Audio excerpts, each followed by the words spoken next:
വ്യോമാക്രമണത്തിൽ കൊല്ലപ്പെട്ട ഇറാന്റെ പരമോന്നത നേതാവായിരുന്ന ആയത്തുള്ള അലി ഖമനേയിക്ക് പകരക്കാരനായി അദ്ദേഹത്തിന്റെ മകനായ 56-കാരനായ മുജ്തബ ഖമനേയിയെ നേതാവായി തിരഞ്ഞെടുത്തു.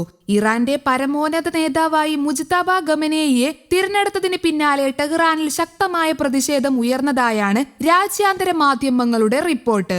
മുജ്തബയുടെ നിയമനം പ്രഖ്യാപിച്ചതിന് തൊട്ടു പിന്നാലെ ടെഹ്റാനിലെ എക്ബത്താൻ പരിസരത്തുള്ള വീടുകളുടെ ജനാലകളിലൂടെ സ്ത്രീകൾ ഉൾപ്പെടെയുള്ളവർ പ്രതിഷേധ മുദ്രാവാക്യങ്ങൾ വിളിച്ചുവെന്നാണ് റിപ്പോർട്ട്. മുജ്തബക്ക് മരണം എന്ന് പേർഷ്യൻ ഭാഷയിൽ വിളിക്കുന്ന 17 സെക്കൻഡ് ദൈർഘ്യമുള്ള വീഡിയോ സമൂഹ മാധ്യമങ്ങളിൽ വ്യാപകമായി പ്രചരിക്കുന്നുമുണ്ട്. ഇറാനിലെ പരമോന്നത നേതാവിനെ തിരഞ്ഞെടുക്കുന്ന അസംബ്ലി ഓഫ് എക്സ്പേർട്സ് ഞായറാഴ്ചയാണ് മുജ്തബയെ പരമോന്നത നേതാവായി ഔദ്യോഗികമായി തിരഞ്ഞെടുത്തത്.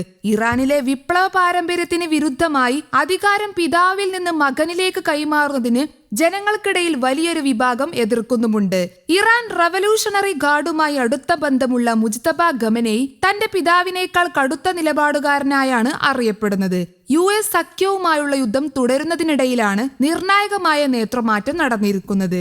മുജ്തബ ഖമനേയി ഇറാനിലെ പ്രമുഖ ഷിയ മത പണ്ഡിതനും രാഷ്ട്രീയ നേതാവുമാണ്. അദ്ദേഹം 1969 സെപ്റ്റംബർ 8 ഇറാനിലെ മഷ്ഹദ് നഗരത്തിൽ ജനിച്ചു. തന്റെ ബാല്യകാലം മുതൽ മതപരമായും രാഷ്ട്രീയപരമായും സ്വാധീനമുള്ള കുടുംബത്തിൽ വളർന്ന അദ്ദേഹം ഇറാനിലെ ഷിയ മതപഠനത്തിന്റെ പ്രധാന കേന്ദ്രമായ കും സെമിനാരിയിൽ ഇസ്ലാമിക തത്വശാസ്ത്രം പഠിക്കുകയും പിന്നീട് അവിടെ അധ്യാപകനുമായും പ്രവർത്തിക്കുകയും ചെയ്തു. യൗവനത്തിൽ അദ്ദേഹം ഇറാഖ് യുദ്ധകാലത്ത് ഇസ്ലാമിക റവല്യൂഷണറി ഗാർഡ് കോർപ്സ് എന്ന സൈനിക സംഘടനയിൽ സേവനമനുഷ്ഠിക്കുകയും പിന്നീട് തന്റെ പിതാവിന്റെ ഓഫീസിൽ രാഷ്ട്രീയ സുരക്ഷാ കാര്യങ്ങളിൽ പ്രധാന സ്വാധീനമുള്ള വ്യക്തിയായി മാറുകയും ചെയ്തു. ആയത്തുള്ള അലി ഖമനേയിയുടെ 6 മക്കളിൽ രണ്ടാമനാണ് മുജ്തബ ഖമനേയി. 17-ാം വയസ്സിൽ ഇറാൻ സൈന്യമായ ഇസ്ലാമിക് റവല്യൂഷണറി ഗാർഡ് കോറിൽ ചേർന്ന മുജ്തബ ഇറാഖ് യുദ്ധത്തിൽ പങ്കെടുത്തു. IRGCയുടെ ഹബീബ് ബറ്റാലിയന്റെ ഭാഗമായിരുന്നു മുജ്തബ.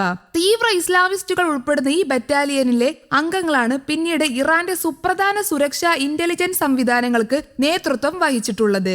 സൈനിക സേവനത്തിന് ശേഷം 1999 ഇറാന്റെ പ്രമുഖ മത പണ്ഡിതന്മാരെ രൂപപ്പെടുത്തിയെടുക്കുന്ന ഖൂമിലെ ഷിയ സെമിനാരിയിൽ മുജ്തബ മതപഠനത്തിന് ചേരുകയും അലി ഖമനേയിയുടെ അടുത്ത സുഹൃത്ത് അയത്തുള്ള മുഹമ്മദ് തക്കി മെസ്ബായസി ആയിരുന്നു ഗുരു. ഖൂമിലെ പഠനത്തിന് ശേഷമാണ് ഇറാന്റെ ഏറ്റവും സുപ്രധാന അധികാര കേന്ദ്രമായ ഖമനേയിയുടെ ഓഫീസിന്റെ ചുമതലയിൽ മുജ്തബ എത്തുന്നത്. ഇറാനിലെ പരമോന്നത നേതാവിനെ തിരഞ്ഞെടുക്കുന്ന അസംബ്ലി ഓഫ് എക്സ്പേർട്ട് ഞായറാഴ്ചയാണ് മുജ്തബയെ പരമോന്നത നേതാവായി ഔദ്യോഗികമായി തിരഞ്ഞെടുത്തത്. ടെഹ്റാനിലെ എണ്ണ സംഭരണ കേന്ദ്രങ്ങളിൽ ഇസ്രായേൽ പുതിയ ആക്രമണങ്ങൾ ആരംഭിച്ചതിന് പിന്നാലെയാണ് പ്രഖ്യാപനം നടക്കുന്നത്. 2005 പ്രസിഡൻഷ്യൽ തിരഞ്ഞെടുപ്പിനിടെ രാഷ്ട്രീയ ഇടപെടലുകൾ നടത്തിയെന്ന ആരോപണങ്ങളും അദ്ദേഹത്തിനെതിരെ ഉയർന്നിരുന്നു. കൂടാതെ 2009 പ്രതിഷേധങ്ങൾ അടിച്ചമർത്തുന്നതിൽ പങ്കുണ്ടായിരുന്നു എന്ന വിമർശനവും ഉണ്ടായിരുന്നു. News desk Kerala Kaumudi.